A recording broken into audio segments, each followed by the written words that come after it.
Hello student, welcome to my channel Ajab Ajab English.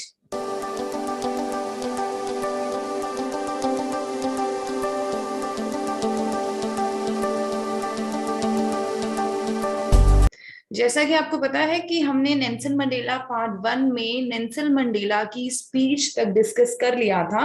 तो आज के वीडियो में हम remaining part of the chapter discuss करेंगे। ठीक है, तो चलिए we are on page number 19 from your book. तो मैं आप सभी को कहूंगी कि अपनी अपनी बुक्स जरूर साथ लेकर बैठे ताकि आपको अच्छे से क्लियर होता जाए और कोई भी डिफिकल्ट वर्ड भी नहीं हो तो आप उसको साथ के साथ नोट करते जाना। ठीक है, अब देखो ध्यान से समझना, जैसा आपकी स्क्रीन पे दिख रहा है क्या कहते हैं, अ फ्यू मोमेंट लेटर, कि जब स्पीच देने के बाद नेल्सन मंडेला ने ओथ लिया, ठीक है, शपथ ग्रहण की as a president of South Africa. उस मूवमेंट के बाद उन्होंने क्या किया, स्पीच दी। और स्पीच देने के बाद क्या होता है, अ फ्यू मोमेंट लेटर जो यहाँ पे लिखा है ना, इसका मतलब क्या है कि स्पीच देने के बाद, स्पीच देने के बाद क्या हुआ, जो साउथ अफ्रीका के जेट थे, ठीक है, जितने भी हेलीकॉप्टर थे, जितने भी जेट थे, वो सभी के सभी यूनियन बिल्डिंग के ऊपर एक परफेक्ट फॉर्मेशन में घूमने लगे। अब आपको लग रहा होगा किस तरीके से, तो यहाँ पे देखो, ये था यूनियन बिल्डिंग का, ठीक है, ये एमपी थिएटर है जहां पर जो ये ओथ टेकिंग सेरेमनी थी ना वो हो रही थी। अगर आप देखो ये ओपन थिएटर है जहाँ ये सारा ऊपर है, तो यहाँ पर जो ये वाला, जहां पे ये देखो मेरा पॉइंटर चल रहा है ना, यहाँ पर क्या होता है, जितने भी जेट हैं, ठीक है, किसके, साउथ अफ्रीका के, ठीक है, या फिर हेलीकॉप्टर्स हैं, वो सभी यहाँ पर एक परफेक्ट फॉर्मेशन बनाकर घूमना शुरू कर देते हैं। देखो कौन सी परफेक्ट फॉर्मेशन, ये देखो, जैसे ये वाली जो पिक्चर है, ये साउथ अफ्रीका में जब नेल्सन मंडेला स्पीच दे रहे होते हैं ना, उस चीज की फोटो है। ठीक है, ये नेल्सन मंडेला की बुक की बायोग्राफी है, रुको मैं तुम्हें दिखाती हूँ। ये देखो ये स्पीच ले रहे हैं वो, और ये देखो अगर आप इस पिक्चर में देख सकते हो तो ये देखो एक परफेक्ट फॉर्मेशन है ना, वी बनाकर, ठीक है, वी बनाकर वो क्या कर रहे होते हैं, यूनियन बिल्डिंग के ऊपर जो है घूम रहे होते हैं। ये देखो इस पिक्चर में आपको बहुत अच्छे से क्लियर दिखाई देगा। आई बात समझ में, आई होप कि आपको समझ में आ रहा होगा। आगे देखो क्या कहते हैं, ठीक है, आगे फिर देखो क्या समझाया जाता है कि यूनियन बिल्डिंग के ऊपर जब हमने जेट को देखा कि वो परफेक्ट फॉर्मेशन में घूम रहे होते हैं, ठीक है, उड़ रहे होते हैं, तो उस चीज को देखकर हम लोग क्या हुए, बहुत ही ज्यादा क्या हो गए, शॉक्ड हो गए, सरप्राइज हो गए। यहाँ पे जो शॉक्ड है ना वो मतलब दुख वाला नहीं, मतलब सरप्राइज वाला शॉक्ड है, ठीक है, हम बहुत ज्यादा सरप्राइज हो गए। क्या हुआ फिर आगे, it was not only a display of pinpoint precision and military force, but a demonstration of the military loyalty to democracy to a new government that had been freely and fairly elected। अब देखो Nelson Mandela जी हमें क्या बताते हैं कि ये जो हमने शो देखा, ठीक है, कहां पर, एयर में, जो हमने हवा में, आसमान में जो शो देखा, वो कोई शो नहीं था, बल्कि क्या था कि जो मिलिट्री है वो हमें ये बता रही थी कि जो ये इलेक्शन हुआ, जहां से एक गवर्नमेंट बनी है जो फ्रीली और फेयरली इलेक्टेड है, ठीक है, जिसमें कोई दबाव नहीं था किसी तरीके का, ये आप कह सकते हो कॉन्स्पिरेसी से नहीं, जो गवर्नमेंट बनी है हम उसके लिए लॉयल है। यहाँ पर देखो, यहाँ पे लिखा हुआ है ना डेमोक्रेसी, ठीक है, डेमोक्रेसी, और किसके लिए, फेयरली इलेक्टेड जो गवर्नमेंट बनी है उसके लिए जो मिलिट्री है वो क्या कह रही है कि हम जो हैं वो लॉयल रहेंगे आपके लिए। आई बात समझ में। अब देखिए आगे क्या कहता है, only movement before, only movement before का मीनिंग यहाँ पर क्या है कि ये जो एयर शो हो रहा है ना, एयर शो जो हो रहा है, उस एयर शो से थोड़े टाइम पहले, मतलब नेल्सन मंडेला जी की स्पीच खत्म हुई, उसके बाद क्या मूवमेंट हुआ, उसके बाद हुआ कि highest general of south African defence force and police, ठीक है, कि जो हाईएस्ट रैंक का बंदा था साउथ अफ्रीका के डिफेंस फोर्स और पुलिस का, जिसके चेस्ट के ऊपर, ठीक है, बहुत सारे रिबन्स लगे थे, बहुत सारे मेडल्स लगे थे, ठीक है, उसने मुझे आकर सल्यूट किया और प्लेज लिया कि हम आपके साथ क्या रहेंगे, लॉयल रहेंगे। ठीक है, देखो अगर आप सीक्वेंस वाइज इस इंसिडेंट को, इस सिचुएशन को समझो तो क्या है, पहले नेल्सन मंडेला जी स्टेज पर आते हैं, ठीक है, फिर वो ओथ लेते हैं, ठीक है, एज अ प्रेसिडेंट, फिर वो स्पीच देते हैं, ठीक है, फिर हाईएस्ट जनरल जो है of south African defence force and police का, वो उनको सल्यूट करता है। उसके बाद जो ये हमारा यूनियन बिल्डिंग के ऊपर एयर शो स्टार्ट हो जाता है। आई बात समझ में? अब देखो क्या कहता है, आई वॉज नॉट अनमाइंडफुल, ठीक है, कि मैं अभी ये भूला नहीं था, उस फैक्ट को नहीं भूला था कि मैनी ईयर्स बिफोर, कि आज से बहुत साल पहले ये वही लोग हैं जो क्या चाहते थे, मुझे अरेस्ट करना चाहते थे, और आज ये लोग मुझे क्या कर रहे हैं, सल्यूट कर रहे हैं। वो क्यों अरेस्ट करना चाहते थे भाई नेल्सन मंडेला को?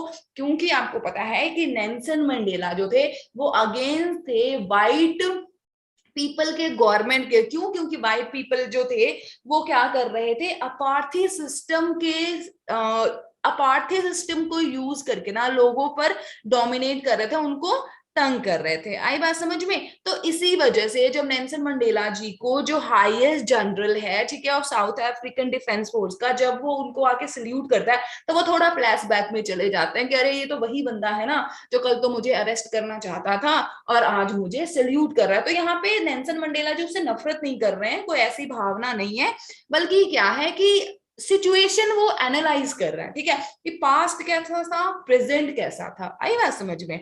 आप आगे देखो क्या कहते हैं, finally a chevron of Impala jet, ठीक है। अब क्या कहते हैं कि जो इम्पेला जेट है, ठीक है, शेवरॉन का मतलब होता है जी जिगजैग फॉर्मेशन में, ठीक है, कि एक इम्पेला जेट जो थे उन्होंने स्मोक जो है वो निकल रही थी उनमें से जिगजैग फॉर्म में, डिफरेंट डिफरेंट कलर की, और वो सारे कलर किसमें प्रेजेंट होते हैं, साउथ अफ्रीका के फ्लैग में प्रेजेंट होते हैं। देखो मैं अभी आपको दिखाती हूँ पिक्चर में, फिर आपको समझ में आएगा। ये देखो, जैसे कि आप इस पिक्चर में देख सकते हो, यहां पर अगर आप देखोगे तो जिगजैग पैटर्न बन रही है ना, जिगजैग पैटर्न इस तरीके से वी बन रहा होगा हर जगह पे, ठीक है ना। जैसे आप यहां से यहां के लिए चलो तब भी वी बन रहा है, ठीक है, उसके बाद यहां से यहां के लिए चलो तब भी वी बन रहा है। और ये देखो, ये डिफरेंट डिफरेंट जो कलर्स है ना, वो हैं सारे के सारे कलर के स्मोक जो है इन जेट से बाहर आ रहे थे। और ये जो कलर्स हैं, ये कौन से कलर हैं, दोज कलर्स जो कहां पर होते हैं, कहां पर होते हैं, जब जब आप साउथ अफ्रीका का फ्लैग देखोगे ना तो उनमें ये सारे के सारे जो कलर्स हैं वो आपको दिखाई देंगे। आई बात समझ में? अरे रुको, मैं इरेजर लेके इसको इरेज भी कर देती हूँ यार, वरना और स्यापा हो जाएगा। चलो आ जाओ इरेजर जी, इरेज हो जाओ सारा आप। चलो ये हो गया अपना इरेज। आई होप कि आपको यहाँ तक समझ में आ गया होगा अच्छी तरह से। चलो मैं ये आपको पिक्चर भी दिखा देती हूँ, ठीक है, एक सेकंड रुको। साउथ अफ्रीका के फ्लैग का पिक्चर है मेरे पास, ये देखो, अगर आप यहाँ पर देखोगे तो ये रेड है, ग्रीन है, ब्लू है, ठीक है ना। तो ये सारे क्या हैं, कलर्स हैं किसके, साउथ अफ्रीका के फ्लैग में। और यही सारे कलर के स्मोक जो है इम्पेला जेट से निकल रहे थे, और वो वी बनाकर, मतलब एक परफेक्ट फॉर्मेशन में, बोली गई थी ना आपको कि वो एक परफेक्ट फॉर्मेशन में उड़ रहे थे यूनियन बिल्डिंग के ऊपर। तो कैसे उड़ रहे थे, वी बनाकर वो जो है उड़ रहे थे। आई बात समझ में? तो आई होप कि आपको यहां तक अच्छे तरीके से समझ आ गया होगा। आगे देखिए क्या कहा गया है, the day was symbolized for me, ठीक है, क्या कह रहे हैं नेल्सन मंडेला कि ये दिन जो था वो बहुत ही स्पेशल डे था मेरे लिए, क्योंकि यहाँ पर 2 नेशनल एंथम्स गाई गई। आपको पता है कोई भी नेशनल फेस्टिवल होता है या कोई भी नेशनल, अगर आप देखो जो कोई भी वो और काम जो नेशन के लिए होता है तो वहां पे नेशनल एंथम तो जरूर होता है, ठीक है। तो यहाँ पे क्या कह रहा है कि 2 नेशनल एंथम जो है वो गाया गया। एक नेशनल एंथम तो वो था जो वाइट पीपल ने सिंग किया, ठीक है, और एक नेशनल एंथम वो था जो ब्लैक पीपल सिंग कर रहे थे, ठीक है। बट एक चीज और यहाँ पर कही गई है कि ब्लैक और व्हाइट पीपल दोनों एक दूसरे का जो नेशनल एंथम है उसके लिरिक्स को नहीं समझते थे, लेकिन अब वो धीरे धीरे उसके लिरिक्स को, जिसकी वर्डिंग्स को लर्न कर रहे हैं और एक दूसरे का नेशनल एंथम सिंग कर रहे हैं। क्यों? क्योंकि अब डेमोक्रेटिक कंट्री बन गई है जहां हर एक को इक्वल समझा जाता है, ना कि किसी को टॉर्चर किया जाता है, ठीक है। अब देखो, अब up to here I hope कि आपको सभी अच्छे तरीके से क्लियर हो गया होगा। चलिए अब हम आगे डिस्कस करते हैं। On the day of inauguration, I was overwhelmed with a sense of history. In the first decade of 20th century, a few years after the bitter Anglo-Boer War and before my own birth, the white-skinned people of South Africa patched up their difference and erected a system of racial domination against the dark skinned people of their own land. देखो Nelson Mandela जी हमें क्या कह रहे हैं कि जब inauguration का दिन था, ठीक है, तो history of South Africa came to my mind. जो साउथ अफ्रीका की हिस्ट्री है ना वो मेरे दिमाग में आ गई और उसकी वजह से मैं बहुत ही ज्यादा अफेक्ट हो गया, बहुत ही ज्यादा इमोशनल हो गया, ठीक है। अब देखो क्या बता रहा है कि आफ्टर मैनी ईयर्स, बहुत साल गुजरने के बाद, किस चीज के बहुत साल गुजरने के बाद, bar between people of England and Boer, ठीक है, कि जो इंग्लैंड के लोग थे और बोर के लोग थे, इन दोनों में एक फाइट हुई। उस फाइट, उस वॉर के बहुत साल बीतने के बाद, अब आपके माइंड में आ रहा होगा कि बोर क्या है, तो यहाँ पे मैं बता देती हूँ। अ वाइट कम्युनिटी है इन साउथ अफ्रीका। तो साउथ अफ्रीका की एक कम्युनिटी जो है इंग्लैंड के साथ लड़ाई करती है, ठीक है, उस वॉर के बहुत साल बाद, ठीक है, बहुत साल बाद देखो क्या हुआ, जब नेल्सन मंडेला पैदा भी नहीं हुए हैं, अर्ली, ठीक है, फर्स्ट जो डेकेड्स है ऑफ 19th सेंचुरी, उसकी बात करी गई है कि 1900 से लेकर 1910 की बात है, ठीक है, 1900 से लेकर 1910 की बात है। रुको मैं यहाँ पे बताती हूँ आपको, देखो 19, ठीक है, 00 से लेकर, ठीक है, 1910, इस 1900 से लेकर 1910 की बात है। तो कहते हैं कि इस पीरियड में, ठीक है, इस पीरियड में नेल्सन मंडेला जी भी पैदा नहीं हुए हैं, ठीक है, इस पीरियड की बात करी जा रही है। और इस पीरियड में हमें क्या बताया जा रहे हैं कि इस पीरियड में क्या हुआ, जो व्हाइट पीपल थे, ठीक है, ऑफ इंग्लैंड, ठीक है, और व्हाइट पीपल थे कौन सी कम्युनिटी के, बोर कम्युनिटी के, ठीक है, जो साउथ अफ्रीका के ही लोग थे बट वो व्हाइट स्किन पीपल थे। इन लोगों ने आपस में एक क्या करा, कम्युनिटी बना लिया। और वो कम्युनिटी क्या थी कि जो डार्क स्किन पीपल हैं, जो काले लोग हैं, जिनका स्किन कलर ब्लैक है ना, हम उन पे क्या करेंगे, डोमिनेट करेंगे, मतलब क्या, उनको हम इक्वल नहीं समझेंगे। आई बात समझ में? देखो यहाँ पे जो लिखा है ना, दैट पैच्ड, है ना, patch up there differences and erected a system of racial domination against the dark skin people of their own land. यहाँ पे ओन लैंड क्यों कहा गया है, इस वजह से कहा गया है क्योंकि यहाँ पर जो साउथ अफ्रीका के खुद के जो लोग थे, जो व्हाइट स्किन पीपल थे, वो किसके साथ मिल गए थे, इंग्लैंड वालों के साथ मिल गए थे और एक कम्युनिटी बना ली। और उस कम्युनिटी के अकॉर्डिंग वो क्या करते थे, जो साउथ अफ्रीका के ब्लैक कलर पीपल लोग थे, ब्लैक कलर जिनकी स्किन थी, उनको क्या करते थे, वो बहुत ही ज्यादा टॉर्चर करने लगे थे, ठीक है। अब देखो आगे क्या कहता है, द स्ट्रक्चर दे क्रिएटेड, ठीक है, इन लोगों ने जो स्ट्रक्चर क्रिएट करा वो बहुत ही घटिया स्ट्रक्चर था और एक आप कह सकते हो इनह्यूमन था, ठीक है, जो ह्यूमैनिटी होती है ना उससे परे था। मतलब क्या कि because just for the racial discrimination, किसी का स्किन का कलर ब्लैक है उसके साथ भेदभाव करना, उसको इक्वल ट्रीट नहीं करना, उसे ट्रीट करना लाइक डस्ट और you can say the useless thing, उन्हें हमेशा अपना स्लेव बना के रखना, तो ये बहुत गलत बात है। देखो हमारे इंडिया में भी ऐसा ही हुआ था कि इंडिया में भी क्या हुआ था, जो हमारे खुद के लोग थे ना वो अंग्रेजों के साथ मिल गए थे और उसी की वजह से अंग्रेजों ने हम पर कब्जा कर लिया था और हमें गुलाम बना लिया था। यहाँ पर भी यही चीज हुआ है कि जो साउथ अफ्रीका के व्हाइट स्किन कलर के लोग थे, ठीक है, जिनका कलर का स्किन व्हाइट था, वो लोग इंग्लैंड के लोगों के साथ मिल गए और एक ऐसी कम्युनिटी बना ली जो डार्क स्किन पीपल पे क्या कर रहे थे, रूल कर रहे थे। और ये क्या है, एक बहुत ही ज्यादा इनह्यूमन एक्टिविटी था जो आज सारी दुनिया जानती है, ठीक है। अब देखो क्या कहते हैं, now in the last decade of 20th century and my own 8th decade as a man। अब देखो नेल्सन मंडेला जी हमें आगे क्या कह रहे हैं, ठीक है, नेल्सन मंडेला जी हमें ये कहते हैं कि अब लास्ट डेकेड है, last decade of 20th century का मतलब क्या हो गया, 1990 से लेके 2000 तक, ठीक है। जब मैं खुद कहा हूं 80s में हूं, मतलब 80 से 90 साल के बीच में हूं, तब देखो क्या हुआ, एक सिस्टम बनी है, द सिस्टम हैड बीन, चलो चलो चलो चलो चलो चलो आ गया, यस गुड, ठीक है, the system has been overturned forever and replace by one that recognise the right and freedom of all the people regardless of the colour of their skin. अब जो है Nelson Mandela जी वो बात कर रहे हैं क्या कि जब मैं खुद 80 साल का हो गया, 80 प्लस हो गया, और कौन सा टाइम आ गया, 20th सेंचुरी का लास्ट डेकेड्स आ गया, मतलब क्या 1990 से लेके 2000 साल के बीच का टाइम चल रहा है।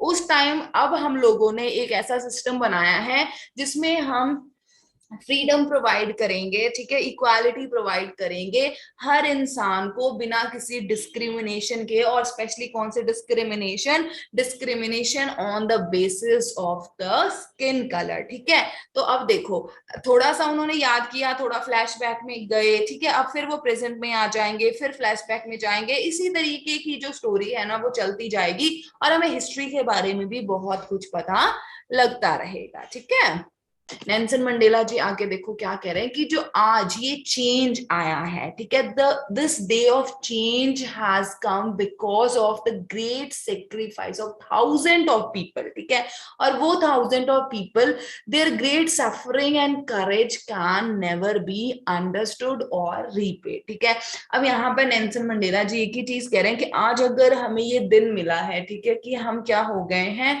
डेमोक्रेटिक कंट्री में है, हमने फ्रीडम अचीव कर ली है, बट ये जो फ्रीडम है हमें कैसे मिली है, हजारों लोगों ने बहुत ज्यादा सफर किया, बहुत ज्यादा स्ट्रगल किया, अपनी लाइफ को भी सैक्रिफाइस कर दिया, और उसकी बदौलत ही आज है कि हमें क्या मिली है, ये फ्रीडम मिली है।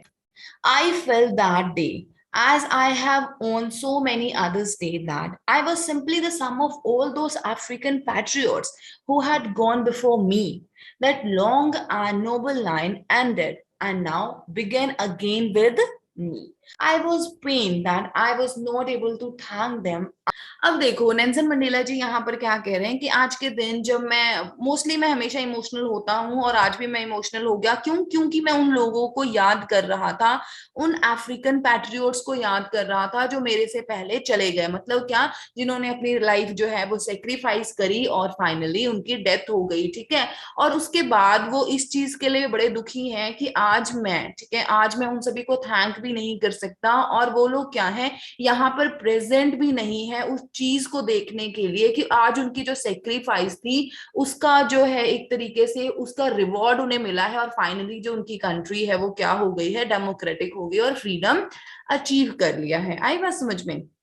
The policy of अपार्थी created. अब देखो नेल्सन मंडेला जी क्या कह रहे हैं, जो अपार्थी का जो सिस्टम था ना, उसने मेरी कंट्री के लोगों पर और मेरी कंट्री को एक परमानेंट डैमेज दिया है, और उससे रिकवर होने के लिए, ठीक है, उस चीज से रिकवर होने के लिए, मैं ये तो नहीं कहता पूरी जनरेशन लग जाएगी, बट बहुत सारे साल जो है वो लग जाएंगे। क्यों लग जाएंगे? क्योंकि देखो यार, अगर आप किसी को 24 घंटे, ठीक है, ये बोलते रहो तुम हमारे इक्वल नहीं हो, तुम हमारे इक्वल नहीं हो, ठीक है, तो वो चीज ना बंदे के दिमाग में बैठ जाती है, वो ये सोचते हैं कि यार हम इनके बराबर हैं ही नहीं। वही चीज यहाँ पे नेल्सन मंडेला जी कह रहे हैं कि जो ये अपार्थी सिस्टम है ना, उसने मेरी कंट्री को भी डैमेज कर दिया, ठीक है, और मेरी कंट्री के लोग जो हैं, जो डार्क स्किन पीपल हैं, उनको भी इतना ज्यादा हर्ट कर दिया है ना कि उनको बहुत टाइम लगेगा। नो डाउट कि आज वो आजाद हो गए, डेमोक्रेटिक कंट्री में जिंदा है, लेकिन उस चीज को मतलब महसूस करने के लिए, उस चीज में जीने के लिए उनको बहुत सारा वक्त लग जाएगा। ठीक है, अब देखो क्या कहते हैं, but the decades of operation and brutality had another unintended effect. ठीक है, अब क्या कहते हैं, लेकिन ये जो घटिया चीजें हो रही थी हमारे साथ, ठीक है, कि हमें मतलब डिस्क्रिमिनेट किया जाता था, हमें टॉर्चर किया जाता था, कि जो ये लॉन्ग पीरियड ऑफ इनजस्टिस था, क्रूएलिटी था, उसने एक अनप्लान्ड इफेक्ट जो है हमारे नेशन के ऊपर किया। और अनप्लान्ड जो इफेक्ट क्या था कि उसकी वजह से, ठीक है, people of extra ordinary courage, wisdom, और आप क्या कह सकते हो, काइंडनेस, ठीक है, ये सभी चीजों से भरे हुए लोग मतलब यहाँ पर नेल्सन मंडेला जी ये कहना चाहते हैं कि जब हमें तंग किया जाता था, जब हमें ऑप्रेस किया जाता था, जब हमें डिस्क्रिमिनेट किया जाता था, बट उसका रिजल्ट जो क्या हुआ, एक्स्ट्रा ऑर्डिनरी ह्यूमन बीइंग, ठीक है, एक्स्ट्रा ऑर्डिनरी ह्यूमन बीइंग जिसमें बहुत ज्यादा करेज था, जो बहुत ज्यादा बुद्धिमान थे, ठीक है। ये देखो यहाँ पे बहुत सारे पिक्चर्स भी है और बहुत सारे नेम्स भी लिखे हुए हैं, अभी मैं आपको दिखा देती हूँ, एक सेकेंड वेट करो। ये देखो, ये जितने भी लोग हैं ना, यहाँ ये देखो, यहाँ पे नेम भी लिखे हुए हैं ना, जैसे ओलिवर से लेके देखो ये सारे जो लोग हैं, ठीक है।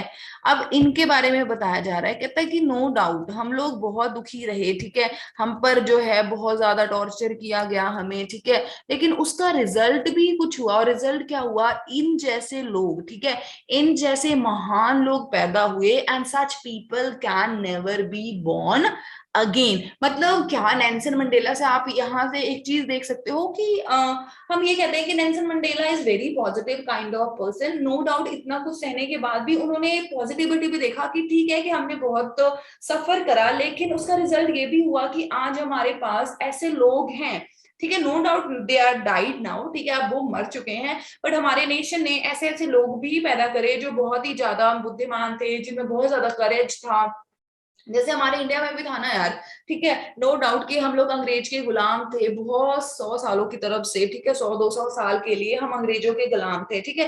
बट उसका रिजल्ट क्या हुआ, जब लोगों को ये महसूस हुआ कि हमारे साथ गलत हो रहा है, तो उसका रिजल्ट क्या हुआ, भगत सिंह पैदा हुए, ठीक है, सुभाष चंद्र बोस पैदा हुए, ठीक है, लाल बहादुर शास्त्री जी हुए, जवाहरलाल नेहरू जी हुए, हमारे बापू जी हुए, गांधी जी हुए, ठीक है। तो वही चीज यहाँ पर भी नेल्सन मंडेला जी हमें बता रहे हैं कि नो डाउट हमने बहुत ज्यादा सफर किया, लेकिन उसका एक चीज और भी हमें मिला, क्या, कि हमारे नेशन में इतने अच्छे बुद्धिमान लोग पैदा हुए जो शायद दोबारा पैदा नहीं होंगे। Perhaps it requires such depth of operation to create such height of character. अब देखो यहाँ पर नेल्सन मंडेला जी क्या कहते हैं, नेल्सन मंडेला जी ये बता रहे हैं कि जितना ज्यादा हम पर इनजस्टिस होता है, जितना ज्यादा हमें दबाया जाता है ना, उतना ही अच्छे और ग्रेट पर्सनालिटीज जो हैं वो पैदा होते हैं, ठीक है। क्योंकि जितना ज्यादा आप किसी को टॉर्चर करोगे ना, तो बंदा ये समझता है कि यार उस हर इंसान की एक लेवल होती है, ठीक है, एक लेवल होता है टू हैंडल, ठीक है, लेवल होता है कि यार बहुत है, इससे ज्यादा मैं नहीं सह सकता। और जब वो लेवल आप क्रॉस कर देते हो ना, तो इस टाइप की पर्सनालिटीज जो हैं, जो ग्रेट पर्सनालिटीज हैं, जो आप ये कह सकते हो कि बहुत ही करेजियस लोग होते हैं ना, वो तभी पैदा होते हैं। क्लियर? आगे देखो क्या कहता है, my country is rich in minerals and James, ठीक है, कि जो मेरी कंट्री है, जो मेरा नेशन है, मेरी कंट्री में बहुत सारे मिनरल्स हैं, जेम्स हैं, ठीक है, जो कहाँ है, धरती के अंदर हैं। But I have always known that its greatness wealth is its people. But Nelson Mandela ji यहाँ पर एक बात कहते हैं कि नो डाउट कि हमारे नेशन में, ठीक है, हमारे नेशन में बहुत ही ज्यादा मिनरल है, बहुत ही ज्यादा जेम्स हैं जो हमारी धरती के अंदर है। बट मैं ये मानता हूं ना कि कोई भी कंट्री वो तभी पावरफुल है, तभी वो वेल्दी है, जब वहां के लोग जो हैं वो वेल्दी हैं, वो मतलब खुश हैं, ठीक है। मतलब क्या है कि नेल्सन मंडेला जो ह्यूमन है, ह्यूमन पावर जो है उसको वैल्यू देते हैं, ना कि जो ये पैसा और चीजें हैं उसको वैल्यू देते हैं। जैसा आपने केजीएफ जो मूवी आई है, केजीएफ 2, उसमें एक डायलॉग है, बहुत ही प्यारा डायलॉग है, मुझे बहुत अच्छा लगता है, that powerful person make places powerful, ठीक है, कि जो ह्यूमन बीइंग अगर आपके पावरफुल है ना, तभी आपके प्लेसेस जो है वो पावरफुल होंगे। कभी पावरफुल प्लेसेस जो है वो पावरफुल ह्यूमन बीइंग क्रिएट नहीं करता है। हमेशा याद रखिएगा, अगर आपके पीपल, ठीक है, अगर किसी भी नेशन, किसी भी प्लेस के पीपल अगर पावरफुल हैं, तभी वो प्लेसेस को पावरफुल बना सकते हैं। तो नेल्सन मंडेला जी जो हैं मैं ये नहीं कह सकती कि नेल्सन मंडेला जी केजीएफ के डायलॉग को फॉलो कर रहे हैं, बल्कि केजीएफ 2 में जो डायलॉग बोला गया है वो कहीं ना कहीं नेल्सन मंडेला जी को फॉलो करता है। But I am not giving any kind of comment, मैं तो ये अपना पर्सनल पॉइंट ऑफ व्यू बता रही हूँ। ये लाइन देखकर मुझे केजीएफ 2 किया ये डायलॉग जो है वो याद आ गया था। तो हमेशा याद रखिएगा, powerful people make places powerful. यही चीज यहाँ पर कही गई है कि मेरे कंट्री में बहुत सारा मिनरल है, जेम्स है मेरी धरती में, ठीक है, लेकिन मैं किस चीज को वैल्यू देता हूं, मैं ह्यूमन बींग्स को वैल्यू देता हूं, और वही हमारे नेशन के जो सबसे प्योर डायमंड्स है। आई होप कि आपको यहां तक अच्छा से समझ आ गया होगा। आगे देखिए क्या कहा जा रहा है। It is from these comrade in the struggle that I learn the meaning of courage. क्या कहते हैं नेल्सन मंडेला जी कि ये सभी जो कॉमरेड थे, ठीक है, कॉमरेड्स क्या होते हैं, जितने भी लोग जो मतलब किसी भी इनजस्टिस के खिलाफ खड़े हो जाते हैं ना, उनको हम बोलते हैं, ठीक है। तो यहाँ पर कॉमरेड्स मतलब यहाँ पे जितने भी लोग इनके साथी थे, ठीक है, उनके बारे में कहा जा रहा है कि मैंने उनसे उनसे ये चीज सीखा कि व्हाट इज द मीनिंग, कि what is the meaning of courage, ठीक है। I have understood the meaning of courage from my colleagues. जो कलीग्स कौन से हैं, उनके कॉमरेड्स, ठीक है। आगे क्या कहते हैं देखो, time and again I have seen man and women risk their lives for an idea. आगे नेल्सन मंडेला जी क्या कह रहे हैं कि मैंने ये चीज देखा, बहुत बार ये चीज देखा कि जो मैन और वुमेन है, ठीक है, वो अपने लाइफ को सेक्रीफाइस कर देते हैं एक आइडियाज के लिए। मतलब क्या idea, which idea is there, कि हमें एक दिन फ्रीडम मिलेगी, हमें भी इक्वल ट्रीट किया जाएगा, so we need to sacrifice our life. ये जो आइडिया है, उस आइडिया के लिए जो मैन और वुमेन है अपनी लाइफ को सेक्रीफाइस कर देते हैं। तो यहाँ पर नेल्सन मंडेला जी है ना जो बच्चे, वो ये कह रहे हैं कि किस तरीके से स्टेप बाय स्टेप मैं सीखता भी गया। अब आपको पता है इनॉग्रेशन का डे है, वो स्टेज पे बैठे हुए हैं, ठीक है, एयर शो चल रहा है, ठीक है, सभी जो मिलिट्री डिफेंस है, ठीक है, चाहे वो पुलिस है, डिफेंस है, वो सभी के सभी मतलब अपनी लॉयल्टी शो कर रहे हैं, ठीक है। और नेल्सन मंडेला स्टेज पर बैठकर पास्ट को याद कर रहे हैं, अपनी जर्नी को याद कर रहे हैं। यही चीज मैंने आपको इंट्रोडक्शन में भी बताई थी कि पास्ट और प्रेजेंट दोनों का फ्लैशबैक यहाँ पे चलता रहेगा, ठीक है ना। तो वही चीज है यहाँ पर दिखाई जा रही है बहुत ही अच्छी तरीके से। देखो आगे क्या कहता है, I have seen man stand up to attack and torture without breaking. अब देखो बहुत अच्छी लाइन यहाँ पर कही है। नेल्सन मंडेला जी कहते हैं कि मैंने लोगों को देखा, ठीक है, मैंने क्या करते लोगों को देखा कि लोग जो है ना, वो अगर उनके साथ इनजस्टिस हो रहा है उसके खिलाफ वो खड़े होते हैं, ठीक है, लेकिन वो टूटते नहीं है, चाहे उन्हें कितना भी ज्यादा टॉर्चर किया जाए वो कभी भी नहीं टूटते हैं। और जिस मतलब रास्ते पे चल पड़ते हैं ना, उस पे चलते ही रहते हैं। और उनकी ये जो मतलब करेज है, या कहते हो आप सॉरी स्ट्रेंथ है, ठीक है, वो इमेजिनेशन से भी परे है। इसका मतलब देखो मैं आपको सीधा एग्जांपल बताती हूँ जिससे आपको बहुत हेल्प होगी। जैसे मान लीजिए हमारे इंडिया की बात करते हैं, तो इंडिया में हमारे भगत सिंह जी, ठीक है, आपको पता है भगत सिंह जी की कोई इतनी ज्यादा एज नहीं थी, ठीक है। जो 18 से 25 के एज के जो लड़के होते हैं आजकल, वो मोस्टली क्या होता है, कोई आशिकी में है, कोई यहाँ वहां शो ऑफ में है। लेकिन जो भगत सिंह है, ठीक है, जब उन्होंने ये रियलाइज करा कि हमारे जो नेशन है, हमारे लोगों के साथ अत्याचार हो रहा है, ठीक है, उन्होंने सब कुछ को सेक्रीफाइस कर दिया, उनको इतना टॉर्चर किया गया, ठीक है। वो आपने देखा ही है भगत सिंह की मूवीज भी, और जितना मैंने उनके बारे में पढ़ा है, उनको इतना ज्यादा हैरास किया जाता था, इतना टॉर्चर किया जाता था, लेकिन फिर भी वो टूटे नहीं, ठीक है। उन्होंने ये डिसाइड कर लिया था कि चाहे मेरी जान चली जाए, ठीक है, मेरे पास भी एक आइडिया है, क्या, कि मुझे मुझे अपने नेशन को फ्रीडम दिलवाना है, इंडिपेंडेंस दिलवाना है। और उसी की वजह से वो क्या करते हैं, अपने लाइफ को भी सेक्रीफाइस कर देते हैं। तो जब उनकी स्टोरीज पढ़ते हैं, सुनते हैं, ठीक है, तो उस चीज को इमेजिन करना भी बड़ा मुश्किल होता है यार, कि कैसे लोग इतने ज्यादा स्ट्रांग होते हैं। वही चीज यहाँ पे नेल्सन मंडेला जी भी हमें बता रहे हैं कि मैंने जब लोगों को देखा कि किस तरीके से वो बहुत ज्यादा एफर्ट करते हैं, कितना भी उन्हें कोई टॉर्चर करे, ठीक है, तो वो बिल्कुल भी नहीं टूटते हैं। और ये सारी चीजें जो है ना वो इमेजिनेशन से भी परे है, मतलब इतना मैं इमेजिन भी नहीं कर सकता हूँ कि उन लोगों की स्ट्रेंथ क्या होगी, ठीक है। फिर देखो आगे क्या कहते हैं, आई लर्न। अब नेल्सन मंडेला जी ने देखो क्या लर्न करा, that courage was not absence of fear but triumph over it. अब देखो आपने ये एड देखी है ना, बहुत सुना भी होगा, जो आता है माउंटेन ड्यू, डर के आगे जीत है। वही चीज यहाँ पर नेल्सन मंडेला जी कह रहे हैं कि जो अगर आप ये कहो कि हिम्मत क्या है, ठीक है, करेज क्या है, तो करेज का मतलब ये नहीं होता कि आपको डर नहीं लगता, बल्कि क्या होता है, उस डर के ऊपर जब आप विक्ट्री पा लेते हो ना, तो उसे ही आप कहते हो कि ये मेरा करेज है। एक जो ब्रेव मैन होता है, ठीक है, जो ब्रेव मैन होता है उसका मतलब ये नहीं वो किसी चीज से नहीं डरता है, बल्कि वो क्या करता है, अपने डर को कॉन्कर करता है, अपने डर को ओवरकम करता है। और वही पर्सन क्या होता है, करेजियस होता है और ब्रेव पर्सन होता है। आई होप कि आपको यहां तक समझ में आ गया होगा। देखो आगे क्या कहते हैं, no one is born hating another person because of skin colour. ठीक है, अब क्या कहते हैं नेल्सन मंडेला कि कोई भी इंसान ना पैदा नहीं होता है, ठीक है, कोई बंदा पैदा होते ही किसी से नफरत नहीं करना शुरू करता है, चाहे वो स्किन कलर की वजह से हो, चाहे वो बैकग्राउंड की वजह से हो, ठीक है, या रिलीजन की वजह से हो, ठीक है, क्योंकि हर इंसान गॉड ने क्रिएट किया है, तो गॉड ने कोई भी डिस्क्रिमिनेशन नहीं की है, ठीक है। और कोई बच्चा पैदा होते ही किसी से नफरत करना नहीं सीखता है, बल्कि people must learn to hate. लोग जो है उन्हें सिखाते हैं कि भाई तुम नफरत करो, ये तुम्हारे धर्म का नहीं है, तुम्हारे जात का नहीं है, तुम्हारे जैसा नहीं दिखता है, ठीक है।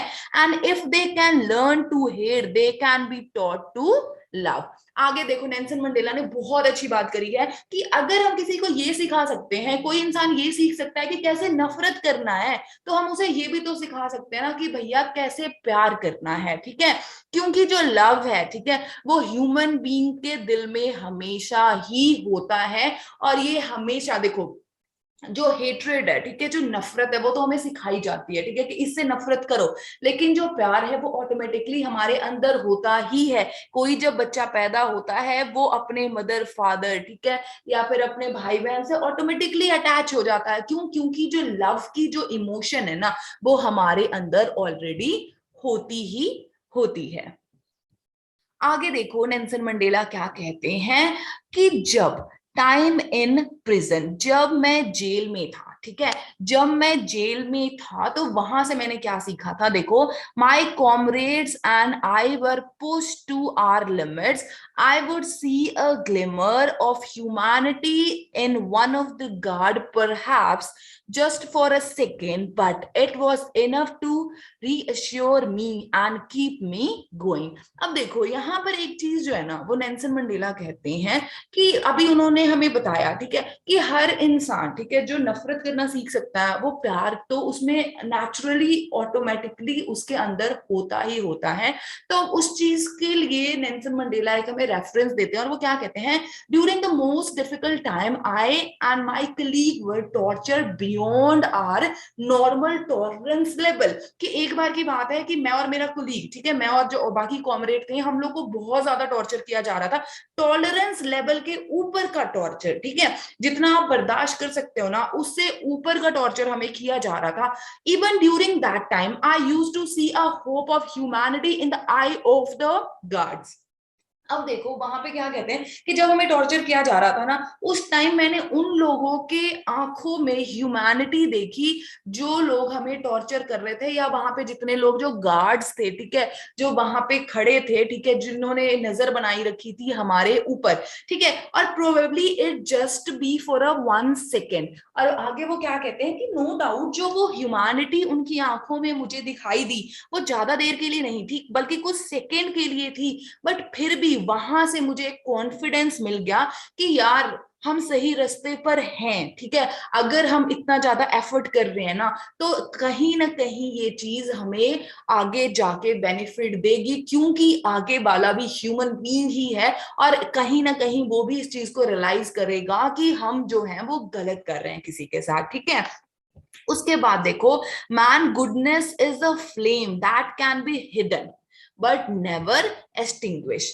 आगे क्या कहते हैं वो कि जो ह्यूमन बीइंग है ना, उस हर ह्यूमन बीइंग में एक गुड नेचर होता है, ह्यूमैनिटी होती है। नो डाउट कि वो हिडन हो, वो छुपी हुई हो, लेकिन वो कभी खत्म नहीं होती है। आई बात समझ में? मोस्ट ऑफ द टाइम क्या होता है, हमें लगता है कि यार ये इंसान ना बड़ा इनह्यूमन है, इसमें तो फीलिंग्स ही नहीं है, बट ऐसा नहीं होता है। उसकी सिचुएशन ऐसी होती है, ठीक है, आप कह सकते हो उसके हालात, और किस वजह से कोई इंसान ऐसा हो गया ना, वो चीज होती है यहाँ पर। तो यहाँ पर जब नेल्सन मंडेला और उसके बाकी साथियों को बहुत ज्यादा टॉर्चर किया जा रहा था, और उसने देखा कि गार्ड के आंखों में कहीं ना कहीं ह्यूमैनिटी है, तो उसे ये पता लग गया कि भाई जो ह्यूमैनिटी है ना, वो बिल्कुल ही खत्म नहीं हुई है। नो डाउट चाहे ये कुछ टाइम के लिए हाइड हो चुके हैं, हिडन है, बट वो खत्म नहीं हुई है। आई होप कि आपको यहां तक अच्छे से समझ में आ गया होगा।